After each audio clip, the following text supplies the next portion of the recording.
ನನ್ನ ಮೇಲೆ ವಿಶ್ವಾಸ ಇಟ್ಟು ನನ್ನನ್ನು ಈ ಸ್ಥಾನಕ್ಕೆ ಅವಕಾಶ ಮಾಡಿಕೊಟ್ಟಂತ ಡಿ.ಕೆ. ಶಿವಕುಮಾರ್ ಅವರಿಗೆ, ಪ್ರಮುಖವಾಗಿ ಅವ್ರ ಕುಟುಂಬಕ್ಕೆ, ಉಷಾಕ್ ಅವರಿರ್ಬೋದು, ಅವ್ರ ಮಕ್ಕಳಿರ್ಬೋದು, ಎಲ್ಲದಕ್ಕಿಂತ ಮಿಗಿಲಾಗಿ ನಮ್ಮ ನಾಯಕರಾದಂಥ ಡಿ.ಕೆ. ಸುರೇಶ್ ಅವರು, ಇವರೆಲ್ಲ ಸೇರಿ ಒಂದು ಹೊಸ ಜವಾಬ್ದಾರಿಯನ್ನು ನನ್ನ ಮೇಲೆ ಹೊರಿಸಿದ್ದಾರೆ.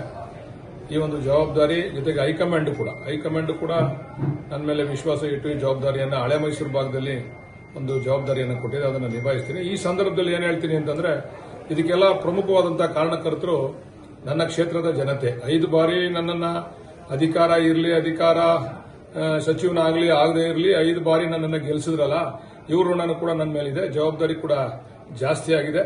ಈ ಜವಾಬ್ದಾರಿಯನ್ನು ಕೂಡ ನಾನು ಜೊತೆಯಲ್ಲೇ ತೆಗೆದುಕೊಂಡು ಹೋಗ್ತಕ್ಕಂಥ ಕೆಲಸವನ್ನು ಮಾಡ್ತೀನಿ. ಮತ್ತೆ ಎಲ್ಲ ಪ್ರಮುಖವಾಗಿ ನಮ್ಮ ಮಾಗಡಿ ರಂಗನಾಥ ಸ್ವಾಮಿಯ ಆಶೀರ್ವಾದ, ನಮಗೆ ಮನೆ ದೇವರ ನರಸಿಂಹಸ್ವಾಮಿ, ಕಾಲಭೈರವನ ಆಶೀರ್ವಾದದಿಂದ ನಮಗೆ ಈ ಸ್ಥಾನ ಸಿಕ್ಕಿದೆ. ಅದನ್ನೆಲ್ಲ ಕೂಡ ಆ ಭಗವಂತ ನಿಭಾಯಿಸಿಕೊಂಡು ಹೋಗ್ತಕ್ಕಂಥ ಶಕ್ತಿ ಕೊಡಲಿ ಅಂತ ಆ ಭಗವಂತನೆಲ್ಲ ಪ್ರಾರ್ಥನೆ ಮಾಡ್ತೀನಿ. ನನ್ನ ಮೇಲೆ ವಿಶ್ವಾಸ ಇಟ್ಟು ನನ್ನನ್ನು ಈ ಸ್ಥಾನಕ್ಕೆ ಅವಕಾಶ ಮಾಡಿಕೊಟ್ಟಂತ ಡಿ.ಕೆ. ಶಿವಕುಮಾರ್ ಅವರಿಗೆ, ಪ್ರಮುಖವಾಗಿ ಅವ್ರ ಕುಟುಂಬಕ್ಕೆ, ಉಷಾಕ್ ಅವರಿರ್ಬೋದು, ಅವ್ರ ಮಕ್ಕಳಿರ್ಬೋದು, ಎಲ್ಲದಕ್ಕಿಂತ ಮಿಗಿಲಾಗಿ ನಮ್ಮ ನಾಯಕರಾದಂಥ ಡಿ.ಕೆ. ಸುರೇಶ್ ಅವರು, ಇವರೆಲ್ಲ ಸೇರಿ ಒಂದು ಹೊಸ ಜವಾಬ್ದಾರಿಯನ್ನು ನನ್ನ ಮೇಲೆ ಹೊರಿಸಿದ್ದಾರೆ.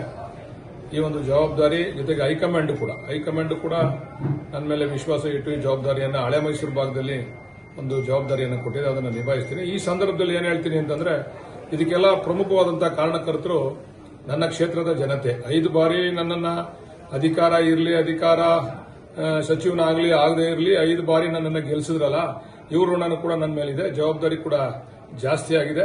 ಈ ಜವಾಬ್ದಾರಿಯನ್ನು ಕೂಡ ನಾನು ಜೊತೆಯಲ್ಲೇ ತೆಗೆದುಕೊಂಡು ಹೋಗ್ತಕ್ಕಂಥ ಕೆಲಸವನ್ನು ಮಾಡ್ತೀನಿ. ಮತ್ತೆ ಎಲ್ಲ ಪ್ರಮುಖವಾಗಿ ನಮ್ಮ ಮಾಗಡಿ ರಂಗನಾಥ ಸ್ವಾಮಿಯ ಆಶೀರ್ವಾದ, ನಮಗೆ ಮನೆ ದೇವರ ನರಸಿಂಹಸ್ವಾಮಿ, ಕಾಲಭೈರವನ ಆಶೀರ್ವಾದದಿಂದ ನಮಗೆ ಈ ಸ್ಥಾನ ಸಿಕ್ಕಿದೆ. ಅದನ್ನೆಲ್ಲ ಕೂಡ ಆ ಭಗವಂತ ನಿಭಾಯಿಸಿಕೊಂಡು ಹೋಗ್ತಕ್ಕಂಥ ಶಕ್ತಿ ಕೊಡಲಿ ಅಂತ ಆ ಭಗವಂತನೆಲ್ಲ ಪ್ರಾರ್ಥನೆ ಮಾಡ್ತೀನಿ.